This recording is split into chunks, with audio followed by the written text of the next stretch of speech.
ইসলামের পরিচয় এবং উম্মতের পরিচয় ক্লিয়ার ছিল। That's what we want today. তিনি কি জবাব দিয়েছেন? সুবহানাল্লাহিল আযীম। কিয়ামত পর্যন্তের জন্য তিনি আমাদের পরিচয়কে পরিষ্কার করে দিয়েছেন। রিবিঈ ইবনে আমির রাদিয়াল্লাহু আনহু জবাব দিয়েছেন যে তুমি জিজ্ঞেস করেছো আমরা কারা? নাহনু কওমুন বাআসানাল্লাহ, আমরা সেই দল যাদেরকে আল্লাহ তোমাদের জন্য পাঠিয়েছেন। আর তুমি জিজ্ঞেস করেছো আমরা কেন এসেছি? আমরা এসেছি লিনুখরিজাল ইবাদি মিন ইবাদাতিল ইবাদি ইলা ইবাদাতি রাব্বিল ইবাদ, বান্দাকে বান্দার গোলামি থেকে মুক্ত করে বান্দাকে বান্দার রবের গোলামিতে নিয়ে যাওয়ার জন্য আমরা এসেছি। ইসলামের বিশ্ব বিজয় ছিল দুনিয়াকে আল্লাহর অধীনে নিয়ে আসার জন্য, নিজের অধীনে নিয়ে আসার জন্য নয়। যখন থেকে আমরা আমাদের রাষ্ট্র ব্যবস্থা থেকে আল্লাহকে সরিয়ে দিয়েছি, যে তুমি যাও, তোমাকে টাইম দেবো, কনসার্টের মধ্যখানে একটু টাইম দেবো, রাগ করো না। যখন থেকে আমরা আমাদের অর্থ ব্যবস্থা থেকে আল্লাহকে সরিয়ে দিয়েছি, যখন থেকে আমরা, বুঝতে পারছেন মাআযাল্লাহ, আমি টিটকারি করছি না, কিন্তু আর কিভাবে আপনাদেরকে বুঝাবো বলুন? আমরা ইসলামকে সরিয়ে সরিয়ে শুধু যে মসজিদের মধ্যে বন্দি করে রেখে দিয়েছি আর কয়েকটা দিবসের মধ্যে বন্দি। মানে আমরা ইসলামকে যেভাবে বন্দি করে রেখেছি এবং এই যে শূন্যস্থান তৈরি হয়েছে, আপনি আপনার জীবন থেকে যখন একটা ফিলোসফি, একটা চিন্তাকে সরাবেন, জায়গাটা তো খালি থাকবে না, অন্য আরেকটা চিন্তা আসবে। অন্য চিন্তা এসেছে ভারত থেকে, অন্য চিন্তা এসেছে আমেরিকা থেকে, ইউরোপ থেকে, এসে আমাদের মাইন্ডকে তো কলুষিত করেছে যে আজকে উম্মতের ব্যথায় আমাদেরকে একটু কাঁদতে হলেও কাউকে স্মরণ করিয়ে দিতে হয়, ভাই একটু দোয়া করেন ফিলিস্তিনের মুসলমানদের জন্য। কেন আমরা এরকম হব? 69 জন সাহাবী শহীদ হওয়ার কারণে খুদ মুহাম্মদুর রাসূলুল্লাহ সাল্লাল্লাহু আলাইহি ওয়াসাল্লাম, তার প্রত্যেকটি দোয়া আল্লাহর কাছে কবুল হয়, খুদ তিনি পুরো 1 মাস পুরো 5 ওয়াক্তের নামাজে কুনুতে নাজিরা পড়ে এদের উপর বদদুয়া করেছেন। আমরা কি ফিলিস্তিনি বা সিরিয়ান বা ভারতের বা মায়ানমারের রোহিঙ্গা এই মুসলমানদের জন্য কতদিন আমরা চোখে পানি ঝরিয়েছি বলুন? ঝরানো উচিত। উম্মাহ কেন্দ্রিক এই চেতনা, এই চিন্তা। আমি বাঙালি, that's not a problem, but the problem is আমার বাঙালি পরিচয় যদি আমার মুসলমান পরিচয়ের উপরে উঠে যায় তাহলে সমস্যা। বুঝতে পেরেছেন? That's the problem. তাই আমার আপনাদের কাছে আজকে দাবি হচ্ছে, এখন বক্তৃতা শেষ, বক্তৃতা ফিনিশ, দাবি হচ্ছে আপনাদের কাছে যে আত্মপরিচয়ে বলিয়ান হন আর আপনার দিন, আপনার রিলিজিয়নকে শিখুন একটু। এই উম্মতের একটা অংশ হন। জাস্ট ইমাজিন, কিয়ামতের দিন আপনি আল্লাহর নবীর সামনে দাঁড়িয়ে আছেন, রাসূলুল্লাহ সাল্লাল্লাহু আলাইহি ওয়াসাল্লাম আপনাকে জিজ্ঞেস করলেন যে হয় অমুক, ধরো আপনার নাম হচ্ছে ইমরান, আপনাকে জিজ্ঞেস করেন হে ইমরান তুমি আমার দিনের জন্য কি করেছো? কি জবাব দিবেন? যে আমি তো টাইম পাই নাই। এই জবাব দিলে আপনার লজ্জা হবে না? যে নবী নাফসি নাফসি না বলে উম্মতি উম্মতি বলছেন, যে নবীর শাফাতের উপর ভরসা করে আপনার জান্নাত নির্ভর করে, আল্লাহর আযাব থেকে নাজাত পাওয়ার ব্যাপারে আপনি আশা করেন যে আমার গুনার কারণে আল্লাহর আযাব থেকে তো নাজাত পাওয়ার উপায় নাই, নবী যদি শাফাত করেন তাইলে না একটা ব্যবস্থা হবে। সেই নবী যদি জিজ্ঞাসা করেন তুমি আমার উম্মতের জন্য কি করেছো, কি জবাব দেবেন? মানে উম্মতের জন্য কি করেছো, দিনের জন্য কি করেছো বলতেই কি আপনাকে খালি ওয়াজ করতে হবে? নো। আমার একটা সূত্র শুনে রাখুন, দিনের উপর দৃঢ় হন এবং দুনিয়াবি ইলম এবং পজিশন হাসিল করার ক্ষেত্রে সর্বোচ্চ চেষ্টা করুন। Be firm on your religion and excel in the worldly matters. দুনিয়াবি কাজ আপনাকে করতে হবে নিজের একটা পজিশন হাসিল করার জন্য। পজিশন ছাড়া কেউ কথা শুনে না, সমস্যা হচ্ছে এইটা। বুঝতে পেরেছেন?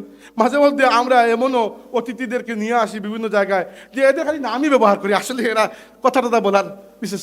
গত কয়েকদিন আগেও এরকম একটা সিচুয়েশন হয়েছিল, কিন্তু কি ব্যবহার করি কেন? পজিশন ব্যবহার করা হয়। এই জন্য আমি আপনাদেরকে বলছি যে দুনিয়াবি পজিশন, দুনিয়াবি ইলম হাসিল করার ক্ষেত্রে সর্বোচ্চ চেষ্টা করুন, এক্সেল করুন এই ক্ষেত্রে। আমিও তো হাফিজে কোরআন, আমিও তো কারি, যে কোনো একটা জায়গায় এটা দায়িত্ব নিয়ে বসে গেলেই তো শান্তিতে টাকা পয়সা কামাইতে পারতাম, এত কাহিনী করার দরকার কি? এই জন্য যে আমি ওইগুলোকে ছোটো মনে করছি না, খুদা আল্লাহর কসম করে বলছি, আমি বড় মনে করছি সব খিদমতকে, কিন্তু আমি চাই দুনিয়াবি ক্ষেত্রে সর্বোচ্চ ইলম যেভাবে হাসিল করা যায়, আধুনিক থেকে আধুনিক ইলম, যেন আল্লাহর রসুলের উম্মতের খিদমতটা আমি ভালোভাবে করতে পারি। আপনি ডাক্তার হবেন, জরুরত আছে, আপনি ইঞ্জিনিয়ার হবেন, আমাদের প্রয়োজনে আপনি ইঞ্জিনিয়ার হবেন, আল্লাহর নবীর উম্মতের প্রয়োজনে আপনি ইঞ্জিনিয়ার হবেন, কেন হবেন না? আপনি বহু ভাষাবিদ হবেন, আপনি আইনজীবী হবেন। আমি চাই আপনারা এক একজন ভালো পুলিশ অফিসার হবেন, আপনারা একজন ভালো আলিম যেভাবে হবেন, এভাবে অন্যান্য ক্ষেত্রেও আপনারা সাইন করবেন, কিন্তু আপনার মূল কানেকশনটা আল্লাহর রাসূলের উম্মতের সাথে থাকতে হবে। আপনার মূল খেদমত পাওয়ার যোগ্য এই পুরো মুসলিম উম্মাহ। আজকে দেখেন, আপনার কি মনে হয় মুসলমানদের মাথার তাজ, আমাদের গর্ব, হামাসের মুজাহিদদের জিহাদের জজবা কিংবা তাদের তাদের সাহসের মধ্যে কোনো কমতি আছে? কমতি কি? অস্ত্রের কমতি, এটাই তো সমস্যা, তাই না? আমরা সেটা তৈরি করতে পারি নাই। আমেরিকা থেকে অস্ত্র কিনে আমেরিকার বিরুদ্ধে কি যুদ্ধ করবেন আপনি? এটাই তো হয়ে গেছে এখন ফ্যাশন। এইভাবে হয় না আসলে। আমাদের প্রয়োজন প্রত্যেকটা প্রফেশনের মানুষ, আমাদের প্রয়োজন আইটি স্পেশালিস্ট, আমাদের প্রয়োজন প্রোগ্রামার, আমাদের প্রয়োজন তারা যারা কোডিং করতে পারে আল্লাহর নবীর উম্মতের সাথে। কিন্তু সবার আগে আপনার মুসলিম পরিচয়টাকে ঠিক করুন, এটা নিয়ে গর্ব করতে শিখুন। যে জায়গায় যাবেন আপনি মুসলমান হিসাবে, সেখানে নিজেকে পরিচয় দিবেন, গর্ববোধের সাথে পরিচয় দেবেন এবং মুসলিম কমিউনিটির সাথে সম্পৃক্ত হবেন। বিদেশে যান, আপনারা কল্পনা করতে পারবেন না ইউরোপের জমিনে, আমি তো আমেরিকায় কখন যাই নাই, ইউরোপের জমিনে আমি বাকিদের কথা বলছি না, বাকিদেরও খেদমত আছে, হয়তো আমার চোখে পড়ে নেই। আমার দাদা হযরত ফুলতলি সাহেব রহমতুল্লাহি আলাইহির যে বিশাল একটা খিদমতের সিলসিলা, ইউরোপের জমিনে আমাদের ভাইয়েরা এই যে বৃহত্তর সিলেট এবং আশেপাশের অঞ্চলের ভাইয়েরা গিয়ে মসজিদ করেছেন, মক্তব করেছেন এবং দারুল কিরাত প্রতিষ্ঠা করেছেন ইউরোপের বিভিন্ন দেশে। আমি খালি ইউকের কথা বলছি না, ফ্রান্স, ইতালি, স্পেন, পর্তুগাল, বিভিন্ন দেশে। ইউকেতে তো আছেই। কি হয়, ওই যে ছোট ছোট সেকেন্ড জেনারেশনের বাচ্চারা যারা 2 দিন পরে আল্লাহ মাফ করুক এলজিবিটি হতে পারতো, যারা 2 দিন পরে ড্রাগ এডিক্ট হতে পারতো, এরা যে ওই যে মসজিদের সাথে মুসলিম কমিউনিটির সাথে সম্পৃক্ত, এই জন্য আর চক্ষু লজ্জার কারণে খারাপ পথে যেতে পারে না। তো ওইখানে যারা গেছে তারা কি ওই মসজিদ বানানোর জন্য গেছে? ভাই পেটের তালাশে গেছে, রিজিকের তালাশ। কিন্তু তারা মনে করেছে যে সপ্তাহে একটু সময় আল্লাহর নবীর উম্মতের জন্য দেওয়া দরকার, আল্লাহর নবীর দিনের জন্য দেওয়া দরকার। এই যে একটু চিন্তা ভাবনার ক্ষেত্রে তাদের আপগ্রেড হয়েছে যে একটু সময় দেওয়া দরকার, এই কারণে মসজিদ হয়েছে, মাদ্রাসা হয়েছে। আমাদের প্রত্যেকের যার যার প্রফেশন থেকে এই উম্মতকে কিছু দেওয়া দরকার। কতটুকু দেওয়া দরকার? ততটুকু দেওয়া দরকার যতটুকু নিয়ে কিয়ামতের দিন আল্লাহর নবীর সামনে যখন আমরা দাঁড়াবো, তখন তিনি যেন আমাদেরকে দেখে মুচকি হাসেন, আর তার হাসি মুবারক দেখে যেন আমাদের কলিজা ঠান্ডা হয়ে যায়। এইরকম খেদমত এই উম্মতকে আমাদেরকে করে যেতে হবে। আর দ্বিতীয় কথা হচ্ছে, ইসলামকে জানুন, পড়ুন। আপনি অন্য সব কিছু পড়ুন। আমি মূলত মোল্লা মৌলবী মৌলানা বা এই টাইপের মানুষ, তো আমার পড়ার বিষয় কি কোরআন হাদিস এগুলা। কিন্তু একই সাথে আমি অন্যান্য শাস্ত্র অধ্যয়ন করেছি, বিশ্বাস করেন। হ্যাঁ, ফিজিক্স কেমিস্ট্রি করি না কেন বলে তো বুঝবোই না, কেন আমি তো সায়েন্সের ছাত্রই না। কিন্তু বাকি সমাজ বিজ্ঞানের যতটুকু সাবজেক্ট আমার পক্ষে পড়া সম্ভব হয়েছে, ইতিহাস বলুন, বেসিক ভূগোল বলুন, পৌরনীতি, অর্থনীতি, রাষ্ট্রবিজ্ঞান ইত্যাদি। কি জন্য? কারণ দুনিয়াকে পরিচয় করার জন্য এগুলোর প্রয়োজন আছে কি নাই। এই জন্য আপনারা রাষ্ট্রবিজ্ঞানের ছাত্র হওয়া সত্ত্বেও কেন সিরাত পড়বেন না, কেন আল্লাহর নবীর জীবনী জানবেন না? এটা কেমন কথা রে ভাই? আল্লাহকে ওয়াসে আপনাদেরকে আমি আবেদন করছি, ফতোয়া দেওয়ার জন্য পড়বেন না যে আজকে থেকে ফতোয়া শুরু করে দেবো। মাশাল্লাহ, বাংলা একটা বই কিনলাম আর এখানে দেখে দেখে খালি ফতোয়া মারতেছি। এইগুলা ফকিহদের কাজ, এইগুলা আলিম উলামার কাজ, যারা 40 বছরের অভিজ্ঞতা রয়েছে। আপনার কাজ হচ্ছে যে প্রথমে নিজের আকীদা সম্পর্কে জানা, আহলে সুন্নাত ওয়াল জামাতের আকীদা কি। 2 নম্বর বেসিক ইসলামী আহকাম, নামাজ রোজা, এগুলো তো আপনি জানবেন ইনশাআল্লাহ। এরপর থেকে আপনার জানার আগ্রহ থাকা দরকার যে ইসলাম আমাদেরকে কি রাজনৈতিক ব্যবস্থা উপহার দিয়েছিল খোলাফায়ে রাশিদিনের সময়, ইসলাম আমাদেরকে কি অর্থনৈতিক বিকল্প উপহার দিচ্ছে, ইসলামী সমাজ কীরকম হওয়া উচিত, ইসলামী পরিবার কীরকম হওয়া উচিত। তাহলে কি হবে, দিনের ব্যাপারে আমি শুধু দাওয়াত দেওয়া লাগবে না, আপনারা প্রত্যেকজন যার যার জায়গায় where you stand, your presence will work as a দাওয়া টুল। আপনি যেখানে দাঁড়াবেন আপনার উপস্থিতি ইসলামী দাওয়াত হিসাবে কাজ করবে, আপনার উপস্থিতি ইসলামী দাওয়াত হিসাবে কাজ করবে। বিশ্বাস করুন, ঢাকা বিশ্ববিদ্যালয়ের বিজয় 71 হলের পদ্মা বিল্ডিংয়ের 5002 নম্বর রুমে আমি থাকতাম। আল্লাহ রাব্বুল আলামিন আমাকে এই সুযোগ দিয়েছেন যে বহুবার ঢাকা বিশ্ববিদ্যালয়ের অন্যান্য বিভাগের অনেক স্টুডেন্ট, যারা কেউ বাম দল করতো, কেউ ছাত্রলীগ করতো, কেউ ছাত্র দল করতো, কেউ আবার নাস্তিক ছিল, এদের সাথে কথা বলার, আরামসে কথা বলার সুযোগ হয়েছে আমার। তাদের কথা শোনারও সুযোগ হয়েছে, কাউন্টার করার সুযোগ হয়েছে। এমন হয়েছে যে বহু অভিযোগ তারা নিয়ে এসেছিল, যখন কথা বলেছে তখন বুঝতে পেরেছে তাদের অভিযোগগুলো মিথ্যা অপবাদ ছাড়া আর কিছুই নয়। কারণ কি, আপনি যদি আল্লাহর দিন সম্পর্কে জানেন এবং আপনার অঙ্গীকার যদি উম্মে আইমানের মতো হয়ে থাকে যে ইসলাম ভালো থাকলে আমি ভালো, আর ইসলাম খারাপ থাকলে আপনি খারাপ। তাহলে যেখানে দাঁড়াবেন আপনি, আপনার উপস্থিতি আল্লাহর দিনের দাওয়াতকে আরো শানিত করবে ইনশাআল্লাহ। সম্মানিত উপস্থিতি, যুগের চ্যালেঞ্জ। প্রথমত রাসূলুল্লাহ সাল্লাল্লাহু আলাইহি ওয়াসাল্লামের সিরাতের ব্যাপারে আমরা একটু পরে যাচ্ছি, যেহেতু সিরাতের উপর আলোচনা হবে, আপনারা আরও জানতে পারবেন। যুগের চ্যালেঞ্জের বিষয়টি আপনাদের কাছে একটু তুলে ধরতে চাই। প্রথমে একটি ঘটনা। 2024 সালের শুরুর দিকে একটি ভিডিও খুব ভাইরাল হয়েছিল, এবং ভিডিওতে দেখা যাচ্ছিল ফিলিস্তিনের গাজার একজন দাড়িওয়ালা সুপুরুষ ব্যক্তি দুঃখ ভারাক্রান্ত মন নিয়ে ছোট্ট একটা মেয়েকে তার বুকের মধ্যে জড়িয়ে ধরেছে, এবং ওই ছোট্ট মেয়েটা নিথর দেহে তার বুকের সাথে লেগে আছে। ওই মেয়েটার দেহে কোনো প্রাণ নেই। পরে আমরা জানতে পারলাম ওই মেয়েটার নাম হচ্ছে রিম। ওই মেয়েটা হচ্ছে ওই ব্যক্তির নাতিন, অর্থাৎ ওই ব্যক্তির ডটার, গ্র্যান্ড ডটার, নাতিন। আর ওই ব্যক্তির নাম হচ্ছে আবু দিয়া খালিদ আল নাবহান। এবং তিনি যখন বাচ্চাটিকে আঁকড়ে ধরছিলেন, তখন তিনি ক্যামেরার সামনে যে পোজ দিচ্ছিলেন এরকম কিছু না, কিন্তু তিনি নিজের মনেই, আপন মনে, অন্তরের মধ্যে ব্যথা নিয়েও কীভাবে সবর করে থাকতে হয় তার একটা প্রতিমূর্তি হয়ে, তার একমাত্র অথবা অনেকের মধ্যে একটি নাতনিকে বুকের সাথে জড়িয়ে, যে নাতনিটি কিছুক্ষণ আগে অবৈধ বৈষম্যমূলক বর্বর রাষ্ট্র ইসরায়েলের বিমান হামলায় মারা গেছে, সেই নাতনির নিথর রক্তাক্ত দেহ বুকের সাথে জড়িয়ে তিনি দাঁড়িয়ে আছেন এবং বলছেন যে রুহ আর রুহ, একটা শব্দ তার মুখ থেকে উচ্চারণ হচ্ছিল রুহ আর রুহ, বা সোল অফ মাই সোল, যেটা কি ইংরেজিতে ট্রান্সলেট করা হয়েছে যে আমার অন্তরের অন্তর, তুমি আমার আত্মার আত্মা। পরে আমরা জেনেছি ভাইরাল হওয়ার পরে যে খালিদ আল নাবহান একজন সোশ্যাল ওয়ার্কার বানাবে, সমাজের মানুষের উপকার করে বেড়ান, এবং তার নাতনির সাথে তার চমৎকার একটা মায়ার সম্পর্ক ছিল। এবং কিছুক্ষণ আগে ওই নাতনিটি বর্বর ইসরায়েলের বিমান হামলায় শাহাদত বরণ করে। তিনি ওই শাহাদতের সুখকে সবরে পরিণত করে আল্লাহর উপর ঈমান এবং তাওয়াক্কুল রেখে ওই নাতনিটিকে বুকের সাথে জড়িয়ে ধরেছেন। আর তিনি তার নাতনির প্রতি, ঋণের প্রতি তার মহব্বতের প্রকাশ করছেন, বলছেন তুমি আমার অন্তরের অন্তর। জানি না আল্লাহ রাব্বুল আলামিন কোন মানুষকে কিরকম অন্তর দিয়ে সৃষ্টি করেছেন।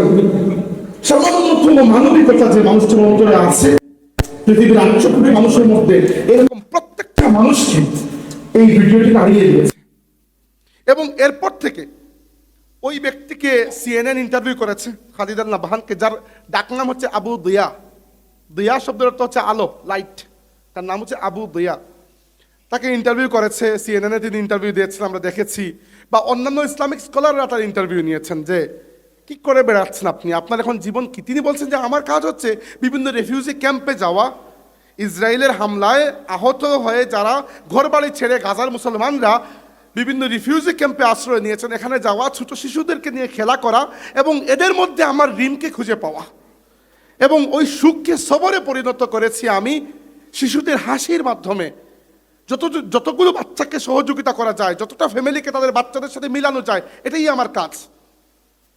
গত কিছুদিন আগে 16ই ডিসেম্বর তিনি একটি রিফিউজি ক্যাম্পে অবস্থান করার সময় ইসরায়েল টার্গেট করে ওই রিফিউজি ক্যাম্পে বিমান হামলা করে তাকেও শহীদ করে ফেলেছে। ইন্না লিল্লাহি ওয়া ইন্না ইলাইহি রাজিউন। খালিদ আল নাবহান কে? হু ইজ খালিদ আল নাবহান? খালিদ আল নাবহান হচ্ছেন মুসলিম উম্মার বর্তমান অবস্থা। ইউ উইল বি শক যে একজন মানুষের মাধ্যমে পুরো মুসলিম উম্মার অবস্থার কথা আপনি কিভাবে বুঝাচ্ছেন। এক্স্যাক্টলি আমি সেটাই বুঝাচ্ছি। খালিদ আল নাবহান, আবু দিয়া খালিদ আল নাবহান রাহমাতুল্লাহি আলাইহি হচ্ছেন এই উম্মতের বর্তমান অবস্থার একটা প্রকাশ, এক্সপ্রেশন, যার জীবন থেকে একটা বড় অংশ চলে গেছে, কিন্তু তিনি ইমানের উপর ফার্ম, এবং ওই জীবন থেকে হারিয়ে যাওয়া অংশটির জন্য তিনি আল্লাহর কাছে কোনো কৈফিয়ত চাচ্ছেন না, ইমানও হারাচ্ছেন না, সবর করেছেন। এবং তার ইমানের উপর তিনি এত পাক্কা যে ওই সুখকে শক্তিতে পরিণত করে তিনি মানুষের জীবনকে বেহতর থেকে বেহতর করার পথে কাজ করে যাচ্ছিলেন, কিন্তু শেষ পর্যন্ত ওই বর্বর পশ্চিমা বিশ্বের এটিও সহ্য হয় নাই।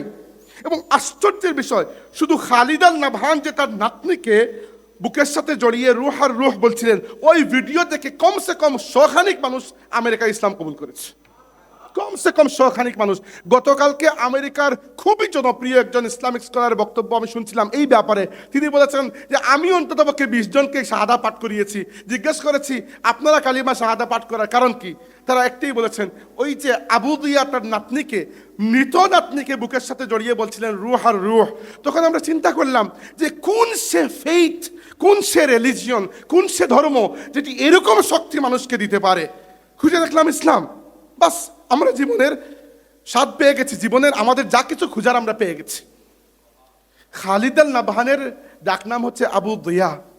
আর আমার মতে উম্মতের এই অন্ধকারাচ্ছন্ন সময়ে আসলেই খালিদ আল নাবহান আবু দিয়া অর্থাৎ আলোর পতাকা হাতে আমাদের জন্য এসেছিলেন, দেখিয়ে গিয়েছেন, শহীদ হয়েছেন আল্লাহর রাস্তায়, দেখিয়ে গিয়েছেন রসুল পাক সাল্লাল্লাহু আলাইহি সাল্লামের এই যে বিশাল উম্মতের একটা ভয়াবহ দৈন্যদশা চলছে, সেই দৈন্যদশার একটা চিত্র তিনি আমাদের সামনে দেখিয়ে গিয়েছেন। আপনারা আমাকে সাবজেক্ট দিয়েছেন যে রাসূলুল্লাহ সাল্লাল্লাহু আলাইহি ওয়াসাল্লামের সিরাতুর আলোকে যুগের চ্যালেঞ্জ সমাধান। যুগের চ্যালেঞ্জ কি আসলে? এই ঘটনার দিকে যদি আমরা তাকাই আর এরপরে আমাদের নিজেদের দিকে তাকাই, তাহলে আমাদের সামনে দুটা চ্যালেঞ্জ। আমার মতে শব্দ আমি খুঁজে পাচ্ছি না বলে সুন্দর প্রতিশব্দ ব্যবহার করতে পারবো না, কিন্তু বুঝিয়ে দেব। একটা হচ্ছে ইসলামহীনতা, আরেকটা হচ্ছে উম্মাহহীনতা। আমাদের সামনে চ্যালেঞ্জ কি? ইসলামহীনতা, উম্মাহহীনতা।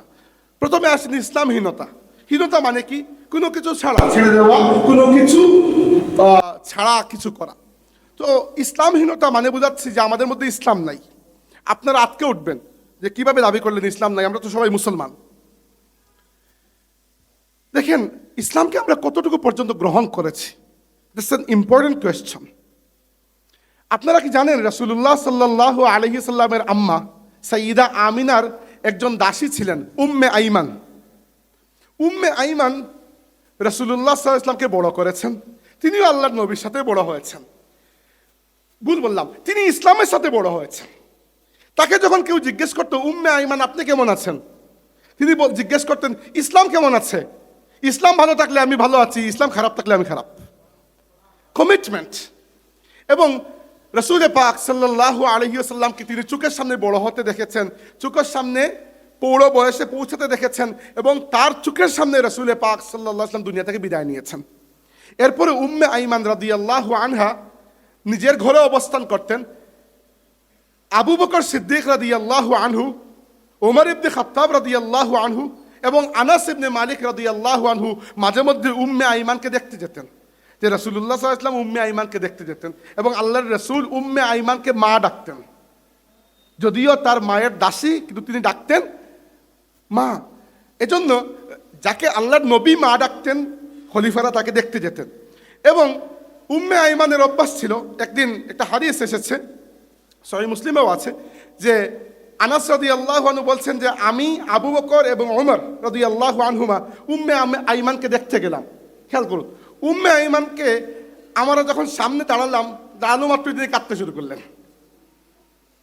তখন আবু বকর রাদিয়াল্লাহু আনহু তাকে সান্ত্বনা দেওয়ার জন্য বললেন যে আপনি কাঁদছেন কেন? আল্লাহর রাসূল আমাদেরকে ছেড়ে চলে গেছেন, ঠিক আছে, সত্য, কিন্তু আমরা এই দুনিয়াতে আল্লাহর নবীকে যতটুকু আরামে রেখেছি, আল্লাহর কাছে তো তিনি এর থেকে বেশি আরামে আছেন। তো এটা মনে করে আপনি কান্না থামাতে পারেন। উম্মে আইমান বললেন যে আশ্চর্য, আপনার কি মনে হয় এটা নিয়ে আমার কোনো সন্দেহ আছে, বা এটা নিয়ে আমি কাঁদছি? না, আমি এটা নিয়ে কাঁদছি না, আমি কাঁদছি যে রাসূল পাক সাল্লাল্লাহু আলাইহি ওয়াসাল্লাম দুনিয়া থেকে বিদায় নেওয়ার মাধ্যমে আসমানের সাথে জমিনের সম্পর্কটা কেটে গেল। তিনি শেষ নবী, আর কোনো নবী আসবেন না, আর কখনো ওহী নাজিল হবে না। কিভাবে তারা আল্লাহর দ্বীনকে গ্রহণ করেছিলেন, কিভাবে এই মানুষগুলো আল্লাহর দ্বীনকে গ্রহণ করেছিলেন। আজকে আমরা মুসলমান, অথচ আমি বলছি যুগের সবচেয়ে বড় চ্যালেঞ্জ হচ্ছে ইসলামহীনতা। কি জন্য বলছি জানেন? যে ইসলামকে আমরা কবুল করে বসে আছি, সেই ইসলাম অত্যন্ত খণ্ডিত, এবং আমি আবার স্পষ্ট করে বলছি অত্যন্ত খণ্ডিত। ওয়ামান ইয়াবতাগি গায়রাল ইসলামি দীনান ফালান ইউকবালা মিনহু, এখানে যে ইসলামের কথা আল্লাহ বলেছেন, ইন্নাদ দীনা ইনদাল্লাহিল ইসলাম, এখানে যে ইসলামের কথা আল্লাহ বলেছেন, আমাদের জীবনে সেই ইসলাম খুব কমই খুঁজে পাওয়া যায়। আমরা আমাদের সুবিধা মতো ইসলাম থেকে যেটুকু ইচ্ছা গ্রহণ করি আর যেটুকু ইচ্ছা বর্জন করি। এজন্য পৃথিবীতে আমরা মুসলমান হওয়া সত্ত্বেও ইসলামহীন অবস্থায় আছি। একটু খেয়াল করে দেখুন তো, আমরা রাসূল পাক সাল্লাল্লাহু আলাইহি ওয়াসাল্লাম আমাদের জন্য শুধুমাত্র কিছু ইবাদত বন্দেগী, কিছু আকীদা বিশ্বাস নিয়েই আসেন নাই, সাথে একটি পরিপূর্ণ জীবন ব্যবস্থা নিয়ে এসেছিলেন আল্লাহর পক্ষ থেকে, তাই না? ইসলামকে কখনো আল্লাহ রাব্বুল আলামিন ধর্ম বা রিলিজিয়ন হিসাবে পরিচয় দেন নাই, দিন হিসাবে পরিচয় দিয়েছেন, তাই না? দিন মানে জীবন ব্যবস্থা, পুরো জীবন কিভাবে যাপন করবেন তার একটি সিলেবাস। এবং মানুষের জীবন শুধু ব্যক্তি পরিসরে একটি ঘরের মধ্যে কাটে না। মানুষ যখন বাজারে যায়, অর্থনৈতিক লেনদেন করে, সেখানে তার একটি সম্পর্ক তৈরি হয়, সমাজে মানুষের সাথে মিশে একটা সম্পর্ক তৈরি হয়, বন্ধুত্ব হয়, বিয়ে শাদী হয়, আত্মীয়তার সম্পর্ক তৈরি হয়, মানুষ অর্থনৈতিক কার্যকলাপে লিপ্ত হয়, সেখানে একটা সম্পর্ক তৈরি হয়। মানুষ রাজনৈতিক প্রাণী, আমি বলছি না, এরিস্টটল বলেছেন মানুষ রাজনৈতিক প্রাণী। তো রাজনীতি আপনি ঘরের চিপায় করেন আর পার্লামেন্টে গিয়ে করেন, সবগুলোই রাজনীতি। যেখানে আপনি একটি কমিটি বানাবেন সেখানেই রাজনীতি শুরু হয়ে যাবে। তো আমরা সবাই রাজনৈতিক প্রাণী। তো মানুষ যেখানে রাজনীতি করছে তার সেখানে একটা রাজনৈতিক সম্পর্ক। এবং আই ডেয়ার ইউ, আপনি খুঁজে পাবেন না যে ইসলাম মানব জীবনের কোনো একটি সম্পর্কের ব্যাপারে হেদায়ত দেওয়া থেকে বাকি রেখেছে, এরকম কোনো একটা জায়গা খুঁজে পাবেন না। বিচার কিরকম হবে আল্লাহর দ্বীন আমাদেরকে জানিয়ে দিয়েছে, শাসন ব্যবস্থা কিভাবে চলবে আল্লাহর দ্বীন আমাদেরকে শিখিয়েছে, অর্থ ব্যবস্থা লেনদেন কিভাবে চলবে শিখিয়েছে। অথচ পৃথিবীতে আজকে মুসলমানদের দিকে যখন আমরা তাকিয়ে দেখি, পৃথিবীতে এতগুলো মুসলিম রাষ্ট্র, কিন্তু কোনো একটি রাষ্ট্র পরিপূর্ণভাবে আল্লাহর দ্বীন, আল্লাহর কোরআন, আল্লাহর রসুলের সুন্নত ও সিরাত অনুযায়ী পরিচালিত হচ্ছে না। না হয়ে এর পরিবর্তে আমরা পশ্চিমাদের চর্বিত চর্বণগুলো গ্রহণ করেছি, পশ্চিমাদের দেওয়া বিভিন্ন ইজম, বিভিন্ন মতবাদকে গ্রহণ করেছি, এবং ইসলামকে আমরা খুব সুন্দর করে মসজিদের মধ্যে বন্ধ করে রেখে দিয়েছি। Exactly this is the case. একবার চিন্তা করে দেখুন যে আমি নিজের চোখে এরকম মানুষ দেখেছি। ঢাকা বিশ্ববিদ্যালয়ের বিজয় একাত্তর হলে আমি থাকতাম। একদিন ঢাকা ইউনিভার্সিটির মল চত্বরে কনসার্ট হচ্ছে। তো আল্লাহ রাব্বুল আলামিন যেভাবেই হোক আমাকে এসবের যাওয়া থেকে সারা জীবনই বাঁচিয়েছেন, আল্লাহ শুকরিয়া। এটি আল্লাহর দয়া, আমার কোনো ক্রেডিট নয়। পারিবারিক পরিচয়ের কারণে হোক আর মুল্লা হুজুর হওয়ার কারণে হোক, যেভাবে হোক আল্লাহ বাঁচিয়ে দিয়েছেন, আলহামদুলিল্লাহ। আমি বেরিয়েছি খাবার জন্য, দেরি হয়ে গেছে, আমার হলের ক্যান্টিনে খাবার পাই নাই। চিন্তা করলাম বঙ্গবন্ধু হল বা জিয়া হল পাশে আছে, খেয়ে নেব। তখন মাগরিব এশার আজান হয়েছে। একজন মানুষ খুব সুন্দর করে কনসার্ট থেকে বেরিয়ে গেল, নামাজ পড়ে আবার কনসার্টে এসে বসে গেল। It's amazing thing. মানে কি, মানে আল্লাহ তুমি রাগ করো না, একটু সময় তো তোমাকে দিয়েছি, দেই নাই যে একবারে, তাটা নয়। That's the Islam we are following. বুঝতে পেরেছেন? That's what I am talking about. আমরা আল্লাহকে বলছি যে ঠিক আছে রাগ করো না, দিচ্ছি তো তোমাকে একটু একটু। এবং এটা কার ফিলোসফি জানেন? এটা পশ্চিমা ফিলোসফি, এবং এই ফিলোসফির নাম হচ্ছে সেকুলারিজম। সেকুলারিজম মানে ধর্মহীনতা নয়, সেকুলারিজম মানে দিনহীনতা। সেকুলারিজম মানে যা আল্লাহর প্রাপ্য তা আল্লাহকে দেব, আর তারা বলে যা সিজারের প্রাপ্য তা সিজারকে দেব। সিজার মানে হচ্ছে রোমান সম্রাট। তারা তখন বলতো যে চার্চের প্রাপ্য চার্চকে দাও, সিজারের প্রাপ্য সিজারকে দাও। তো আমরাও এরকম করে ফেলেছি যে কনসার্টের সময় কনসার্টকে দেব, আল্লাহর সময় মসজিদকে দেব, এরপরে অন্যান্য সময় ইত্যাদি। এইখানে প্রবলেম না। আমি বলছি না যে যারা কনসার্টে গেছে সবাই কাফির হয়ে গেছে। আমাদের আহলে সুন্নতের আকীদা হচ্ছে গুনাহগার কাফির হয় না। যদি কেউ ইমানকে অস্বীকার করে আল্লাহ এবং আল্লাহ রাসূলকে, কাফির হয়ে যায়। বাদ বাকি মানুষ গুনাহগার হলেও কাফির হয় না। এবং আমি বলছি না যে আমি মাসুম নিষ্পাপ, কোনো গুনাহ করি নাই, অবশ্যই করেছি। আমি তাদেরকে টিটকারি করাও আমার উদ্দেশ্য নয়। উদ্দেশ্য হচ্ছে ওই সাইকোলজিটা বুঝানো আপনাদেরকে, ওই সাইকোলজি বুঝানো যে আমি তো আল্লাহ তোমাকে সময় দিচ্ছি। এভাবে করতে করতে লাতুন কাদান্না ওরাল ইসলামে উরওয়াতান উরওয়াতান, আল্লাহ নবী বলেছেন তোমরা ইসলামকে এক হাতল করে ছাড়বে, ধীরে ধীরে ইসলামকে ছাড়বে।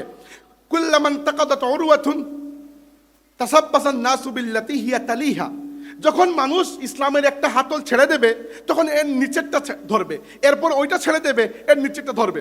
আমি আপনাকে উদাহরণস্বরূপ বুঝাই। আমার সামনে একটা মাইক আছে, ধরেন এটা একটা বৃক্ষ, একটা গাছ, এটা ইসলাম। ইসলামের একটা গাছ আছে, তো ইসলামের গাছের মধ্যে বিভিন্ন ডাল আছে। সবের নিচের ডাল হচ্ছে আকীদা, বিশ্বাস, ফাউন্ডেশন। এর উপরে ইবাদত বন্দেগী, এর উপরে ধরেন আপনার পারিবারিক জীবন কিভাবে পরিচালনা করবেন সেই নিয়ম নীতি, এর উপরে আপনার রাজনীতি কিভাবে পরিচালনা করবেন সেই নিয়ম নীতি, এরকম আছে। পুরো জীবন ব্যবস্থা মানে তো সবকিছু আছে। আপনি প্রথমে একটা ছেড়ে দিয়েছেন, ফসকে গেছে। প্রথমে তো একটু হাই হাই করেছেন, পরে চিন্তা করেছেন না পরেরটা তো ধরে আছি, একটা গেলে কি হবে, পরে আরেকটা, পরে আরেকটা, পরে আরেকটা। আমি বলছি না, আপনার নবী সাল্লাল্লাহু আলাইহি ওয়াসাল্লাম বলেছেন আউয়ালুহুন্না নাকদান আল হুকম ওয়া আখিরুহুন্না আস-সালাহ। সর্বপ্রথম তোমরা যা ছাড়বে সেটা হচ্ছে ইসলামী হুকুমত তোমরা ছেড়ে দেবে। ইসলামের যে রাজনীতি, যাকে খিলাফত ব্যবস্থা বলা হয়, যাকে ইসলামী শরিয়া ব্যবস্থা বলা হয়, এই পুরো ব্যবস্থাটা তোমরা ছেড়ে দেবে।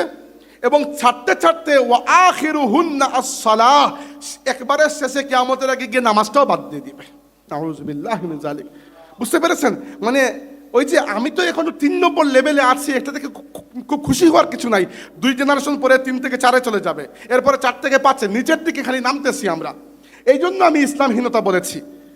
সেকুলারিজম, সোশ্যালিজম ইত্যাদি আমাদের মুসলিম রাষ্ট্রগুলোর সংবিধানে রাষ্ট্র পরিচালনার মূলনীতি হিসাবে সংযুক্ত আছে।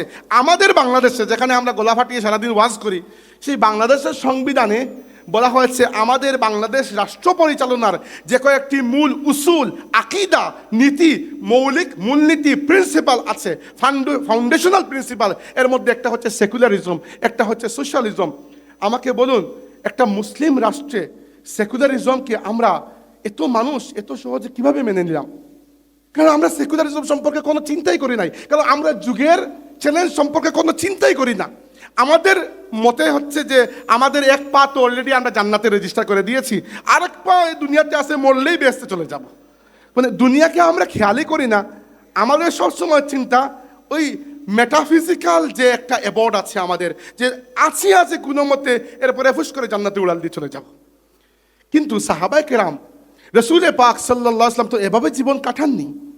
আল্লাহর নবী সাল্লাল্লাহু আলাইহি ওয়াসাল্লাম যদি এভাবে জীবন কাটাতে হতো, তাহলে আল্লাহ তাবারাকা ওয়া তাআলা যেখানে বারবার বলছেন ফালা আল্লাকা বাখিউন নাফসাকা আলা আসারিহিম ইল্লাম ইউমিনু বিহাযাল হাদিসি আসাফা, আল্লাহ রাব্বুল আলামিন বলছেন ফালা আল্লাকা বাখিউন নাফসাকা আলা আসারিহিম আল্লাহ ইয়াকুনু মুমিনিন।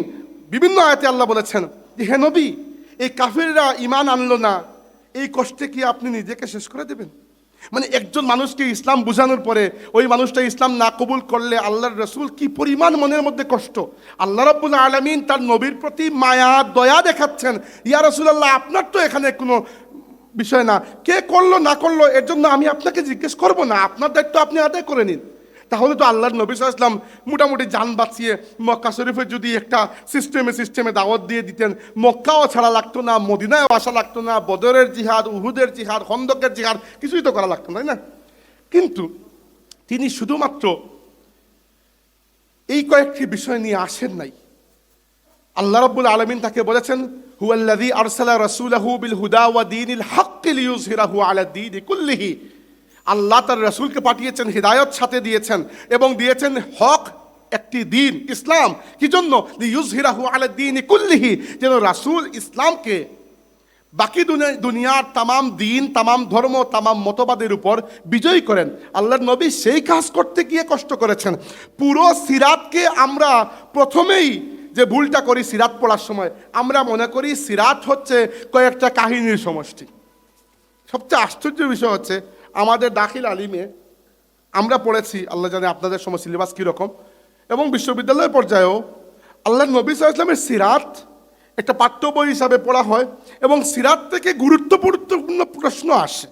প্রশ্নগুলো সামান্য কয়েকটা ঘটনা নিয়ে। রাসূলুল্লাহ সাল্লাল্লাহু আলাইহি ওয়াসাল্লামের সাথে খাদিজা রাদিয়াল্লাহু বিবাহ, ওকে, রাসূলুল্লাহ সাল্লাল্লাহু আলাইহি ওয়াসাল্লাম মেরাজ সম্পর্কে যা জানো লিখো, এই টাইপের প্রশ্ন আসে না পরীক্ষায়? অর্থাৎ সিরাতকে আমরা বিচ্ছিন্ন কয়েকটা ঘটনার একটা সমষ্টি মনে করি, কিন্তু না, রাসূলুল্লাহ সাল্লাল্লাহু আলাইহি ওয়াসাল্লাম তার জীবনটা এইরকম বিচ্ছিন্ন কয়েকটা ঘটনার সমষ্টি নয়। আল্লাহর নবী সাল্লাল্লাহু আলাইহি ওয়াসাল্লাম কি করেছেন একবার খেয়াল করে দেখুন। এই পৃথিবীতে লা ইলাহা ইল্লাল্লাহ বলার মতো কোনো মানুষ ছিল না, তিনি এসে প্রথমে বলেছেন, ইয়া আইয়ুহান নাস কুলু লা ইলাহা ইল্লাল্লাহু তুফলিহুন, হে মানুষেরা তোমরা বলো আল্লাহ ছাড়া কোনো মাবুদ নাই, তোমরা সফল হয়ে যাবে। এই যে ছোট্ট করে একটা চারা গাছ তিনি রোপণ করেছেন, ছোট্ট একটা চারা গাছ, লা ইলাহা ইল্লাল্লাহর চারা গাছ। আর দুনিয়া থেকে বিদায় দেওয়ার সময় তিনি 1 লক্ষ প্রায় 100 লক্ষ সাহাবী রেখে গেছেন। আর আজকে পৃথিবীতে প্রায় 800 কোটির মধ্যে 190 প্রায় অথবা 200 কোটি, প্রায় পৃথিবীর জনসংখ্যার 5 ভাগের 1 ভাগ মানুষ ওই আল্লাহর রসুলের হাতে লাগানো চারা গাছ বড় হয়ে যে বটগাছে পরিণত হয়েছে, ইসলাম নামক একটা মহিরুহে পরিণত হয়েছে, এর ফসল আমরা ভোগ করছি। আজ পৃথিবীর প্রায় 200 কোটি মানুষ ইসলামে দীক্ষিত হয়েছে। কিন্তু বিষয়টা হচ্ছে যে ইসলামে আমরা দীক্ষিত হয়েছি, সেই ইসলাম পরিপূর্ণভাবে রাসূলুল্লাহ সাল্লাল্লাহু আলাইহি ওয়াসাল্লামের সিরাতকে রিপ্রেজেন্ট করতে পারছে না। আমরা নামাজ তো পড়ছি আল্লাহর জন্য, রোজা তো রাখছি আল্লাহর জন্য, হজ উমরা তো করছি আল্লাহর জন্য, কিন্তু আমাদের অর্থনৈতিক ব্যবস্থা, আমাদের বিচার ব্যবস্থা, আপনি মনে করতে পারেন যে এত বড় বড় কথা আপনি বলছেন, বিচার ব্যবস্থা এটা তো খুব আধুনিক বিষয়, ইসলাম কি এই ব্যাপারে কোনো হিদায়ত দিয়েছে কিনা? জি দিয়েছে। আশ্চর্য, আমি মাঝে মধ্যে হই যে আমাদের মানুষের শরীয়ত সম্পর্কে কোনো ধারণাই নেই। আমরা মনে করি শরীয়ত মনে হয় শুধুমাত্র নামাজ রোজা শেখানোর জন্য এসেছে। না, নামাজ রোজা তো ফরজ ইবাদত, ওইগুলো দিয়ে শরীয়ত শুরু হয়েছে, শরীয়ত এখানে শেষ হয় নাই। বরং আজকের পৃথিবীতে বিচার কাজ পরিচালনা করার জন্য যে কয়েকটি নীতি পালন করা হয়, এই নীতিগুলো দুনিয়াকে দিয়েছেন আমার নবী মুহাম্মদুর রাসূলুল্লাহ সাল্লাল্লাহু আলাইহি ওয়াসাল্লাম। এর মধ্যে প্রথমটি হচ্ছে প্রিজাম্পশন অফ ইনোসেন্স। একটা কথা আছে বিচারের ক্ষেত্রে যে কোনো ব্যক্তি যদি কারো উপর অভিযোগ দায়ের করে, একজনকে আমরা বলি বাদী আর একজনকে বিবাদী বলি, তাই না? যে অভিযোগ দায়ের করেছে তাকে প্রমাণ করতে হবে যে তার সামনের ব্যক্তি দোষী। যার উপর অভিযোগ দেওয়া হয়েছে তাকে নিজেকে নির্দোষ প্রমাণ করতে হবে না, বরং আইন এটা বলে যে একজন মানুষকে দোষী সাব্যস্ত করার আগ পর্যন্ত সে নিজে নির্দোষ থাকবে। তার মানে বুঝতে পেরেছেন, আমি যদি আপনার উপর আদালতে অভিযোগ দেই যে আপনি আমার অমুক ক্ষতি করেছেন, তাহলে আপনাকে প্রমাণ করতে হবে না যে ক্ষতি করি নাই, আমাকে প্রমাণ করতে হবে যে আপনি ক্ষতি করেছেন। যতক্ষণ না আমি প্রমাণ করতে পারবো ততক্ষণ আপনি নির্দোষ। আর এই মূলনীতি দুনিয়াকে দিয়েছেন আমার নবী সাল্লাল্লাহু আলাইহি ওয়াসাল্লাম। হাদিসের মধ্যে এসেছে, আব্দুল্লাহ ইবনে আব্বাস থেকে বর্ণিত, রাসূলুল্লাহ সাল্লাল্লাহু আলাইহি ওয়াসাল্লাম বলেছেন, আল বাইয়িনাতু আলাল মুদ্দাঈ ওয়াল ইয়ামিনু আলা মান আনকারা। যে অভিযোগ চাপায় তার উপর সাক্ষ্য প্রমাণের ভার, যার উপর অভিযোগ চাপানো হয় তার উপর সাক্ষ্য প্রমাণের কোনো ভার নয়, সে খালি অস্বীকার করলেই হবে যে আমি দোষ করি নাই। আজকে পৃথিবীর মুসলিম অমুসলিম প্রত্যেকটা দেশে বিচারের ক্ষেত্রে এই নীতি পালন করা হয়। আরেকটা হচ্ছে রাসূলুল্লাহ সাল্লাল্লাহু আলাইহি ওয়াসাল্লাম দুনিয়াকে শিখিয়েছেন যে এক পার্টির জবানবন্দি শুনে কখনো বিচার করতে নাই, যতক্ষণ না একজন বিচারক একইভাবে একই রকম সময় দিয়ে দ্বিতীয় পক্ষেরও জবানবন্দি শুনেছেন। আজকে পৃথিবীতে আদালতে এটি পালন করা হয় না, এটি দুনিয়াকে রাসূলুল্লাহ সাল্লাল্লাহু আলাইহি ওয়াসাল্লাম শিখিয়েছেন। ইসলাম তো দুনিয়াকে দিয়েছে। সমস্যা হচ্ছে আমরা ইসলাম নিতে এখন লজ্জা পাই। আসেন এখন আমার দ্বিতীয় ভাগে। আমি বলেছিলাম প্রথম ভাগ হচ্ছে আমাদের প্রথম যুগের চ্যালেঞ্জ হচ্ছে ইসলামহীনতা, 2 নম্বর হচ্ছে উম্মাহীনতা। রাসূল পাক সাল্লাল্লাহু আলাইহি ওয়াসাল্লাম এসেছেন আরবের মক্কা শহরে এবং কুরাইশ বংশের বনু হাশিম গোত্রে। অন্যান্য সাহাবীরা কেউ কুরাইশ বংশের, কেউ কুরাইশ বংশের নয়, কেউ স্বাধীন, কেউ পরাধীন কৃতদাস ছিলেন, তাকে পরবর্তীতে মুক্ত করা হয়েছে, কেউ মাক্কি, কেউ মাদানী। পরিচয় তো অনেকগুলো আছে, তাই না? কেউ পুরুষ, কেউ নারী, কেউ শিশু, কেউ বৃদ্ধ। রাসূলুল্লাহ সাল্লাল্লাহু আলাইহি ওয়াসাল্লাম কারো কোনো পরিচয়কে নষ্ট করেন নাই, বরং এই সমস্ত পরিচয়ের উপরে উম্মত হিসাবে তাদেরকে আলাদা একটি পরিচয় দিয়ে আল্লাহ নবী পরিচিত করে দিয়েছেন। আমার বাঙালি হওয়া কোনো সমস্যার বিষয় নয়, আরেকজনের ইরানি হওয়া কোনো সমস্যার বিষয় নয়। আমার নামের সাথে চৌধুরী লাগানো, আপনার নামের সাথে তালুকদার লাগানো, আরেকজন নামের সাথে খান লাগানো, দ্যাটস নট এ প্রবলেম, এটা কোনো সমস্যার বিষয় নয়। ততক্ষণ পর্যন্ত যতক্ষণ না এই পরিচয়গুলো আপনার উম্মত বা মুসলিম পরিচয়ের উপরে না উঠে, উপরে উঠে গেলে সমস্যা। আল্লাহর নবী সাল্লাল্লাহু আলাইহি ওয়াসাল্লাম মক্কা শরীফ থেকে হিজরত করে মদিনা তাইয়্যিবায় যাওয়ার পরে কখনো বলেন নেই, এই এখন থেকে কোনো মুহাজির নাই, কোনো আনসার নাই, কোনো আরবি নাই, কোনো অনারবি নাই, সবাই এক হয়ে যাও। না, রাসূলুল্লাহ সাল্লাল্লাহু আলাইহি ওয়াসাল্লাম কি করেছেন? এদের প্রত্যেকের মধ্যে একটা ভ্রাতৃত্ব বন্ধন করেছেন, যাকে বলা হয় মুআখা। মুআখার যে কনসেপ্ট, যে একজন একজনের সাথে ভ্রাতৃত্বের বন্ধন করে দেই, এইটা প্রথম দুনিয়াকে শিখিয়েছেন রাসূলুল্লাহ সাল্লাল্লাহু আলাইহি ওয়াসাল্লাম। আজকে আমাকে বলুন, কোন জায়গায় মুসলিম পরিচয় নিয়ে অ্যাকচুয়ালি আমরা গর্ববোধ করছি? খুব কম। আমরা মুসলিম লিবাস নিয়ে গর্ববোধ করতে পারছি না, আমরা ইসলামী আইন নিয়ে গর্ববোধ করতে পারছি না। আমি নিশ্চিত আপনার মধ্যে বেশিরভাগকে টকশুতে নিয়ে গেলে যদি ইসলামী কোনো আইন সম্পর্কে জিজ্ঞেস করা হয়, আপনি মুখ লুকাবেন, লজ্জায় একটু এদিক সেদিক করতে চাইবেন বা একটু আধুনিক ব্যাখ্যা দিতে চাইবেন। তো যারা আধুনিকতার চ্যাম্পিয়ন হয়েছে, তারা দুনিয়াতে কি শান্তি স্থাপন করতে পেরেছে? বলুন আমাকে। জাতিসংঘ, আমেরিকা, ইউরোপ কি করতে পেরেছে? দ্বিতীয় বিশ্বযুদ্ধ যখন শেষ হয়েছিল, পুরো মানব জাতি, দুই একটা রাষ্ট্র হয়তো ছাড়া আমি জানি না কে বাদ গেছে, বাট বাকি পুরো মানব জাতি এই ব্যাপারে একমত হয়েছিল যে দুনিয়াতে আর কখনো আমরা গণহত্যা হতে দেব না। গণহত্যা তো বুঝেন, মাস কিলিং বা জেনোসাইড, গণহত্যা হতে দেব না।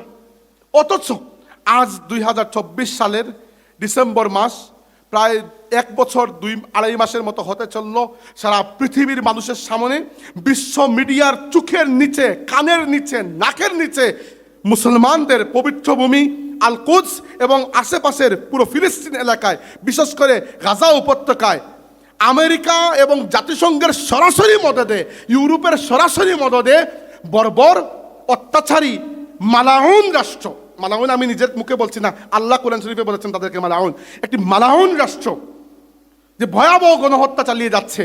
বলুন আমাকে, এই যে আন্তর্জাতিক মানবাধিকার, সেটা কি মুসলমানদেরকে সুরক্ষা দিতে পেরেছে? তো আমরা আন্তর্জাতিক মানবাধিকারের পেছনে এত ছুটে লাভ কি?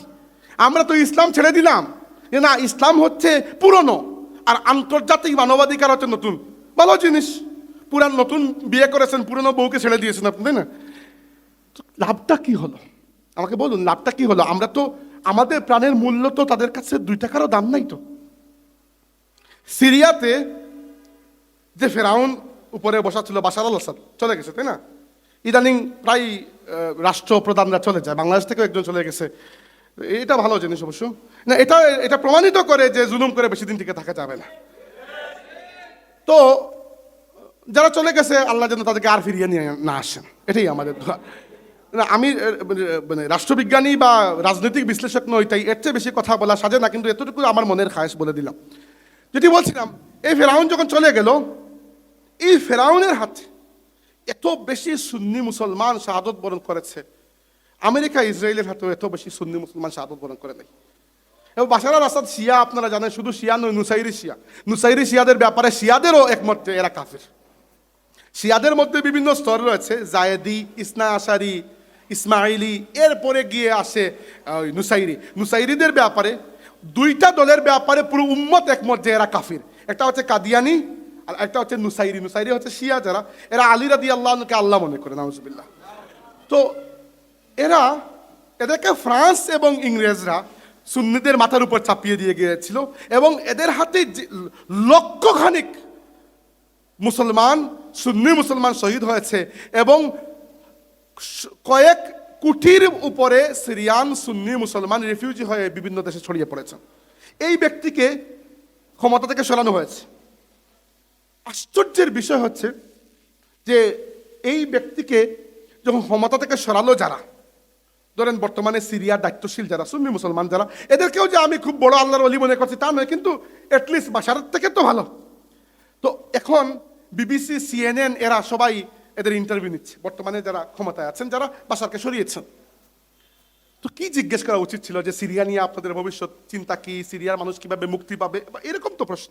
তাই প্রথম প্রশ্ন হচ্ছে যে আপনারা কি সিরিয়াতে সবার উপর সব মহিলাদেরকে হিজাব করতে বাধ্য? তাদের কনসার্নের জায়গাটা দেখুন, আন্তর্জাতিক মানবাধিকার কাকে বলে, বুঝতে পারছেন?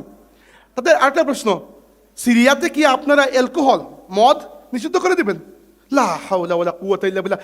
এই যে ফেরাউন এতদিন ধরে সিরিয়ার মুসলমানদের উপর জুলুম করছিল, তখন তো একটা প্রশ্ন করা হলো না, আজকে যখন এই ফেরাউনকে সরানো হলো এবং মানুষ এতটা বছর পর একটা মুক্তির স্বাদ নিঃশ্বাস নিতে পারলো, আজকে তোমার সব দয়া নারীদের এই পর্দার বিরুদ্ধে আর মদের পক্ষে চলে আসলো।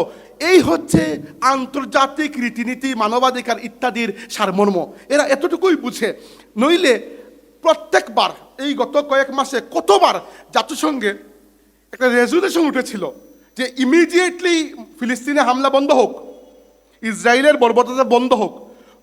প্রায় প্রত্যেকটি রাষ্ট্র যারা ক্ষমতাধর তারা হয় চুপ থেকেছে, নইলে এর পক্ষে ভোট দিয়েছে যে না, যুদ্ধ বন্ধ হওয়া উচিত।